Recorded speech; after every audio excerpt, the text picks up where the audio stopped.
All right, the Easter exodus is about to begin. Motorists are heading to various destinations for the Easter holidays. Authorities say there will be a high visibility of law enforcers on the roads as they brace for the traffic volumes. We're now joined by our traffic reporter, Rob Byrne, to give us an update. Rob, what's the latest? Are we already seeing a bit of a pickup?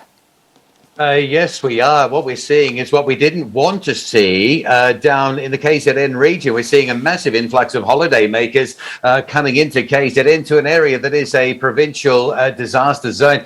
Let's just roll this video and show you a look at the traffic. That's going south, passing the cement factory. It's taking motorists about, at this stage of the day, about 2.5 hours to get from the M7 Bluff exit down through to Prospect. And keep in mind, Durban is a flood zone. It's a disaster zone. There are mudslides at Prospect. And there are lane closures, and those restrictions plus the Easter traffic volume is causing that enormous backlog. It really is very, very slow on your way down out of Durban, trying to get to the south coast this afternoon.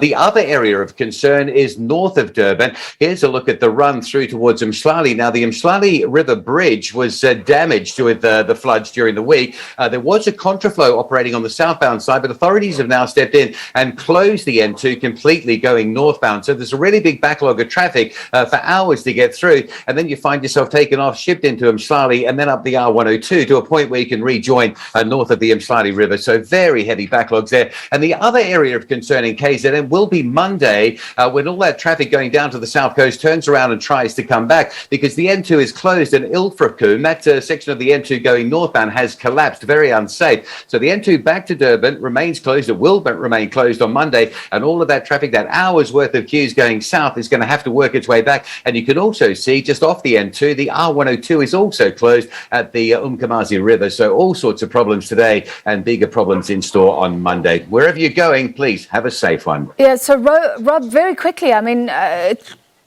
tourism authorities are saying about 16% of people have cancelled their trips, so not everybody. So you're saying people heading to KwaZulu-Natal, if they're going for the Easter weekend, should prepare for massive backlogs. Any advice? Are there detours they can take? Should they stall? Should they wait perhaps a day or two until those traffic volumes subside? Yeah, the advice is stay away. It's a provincial disaster zone.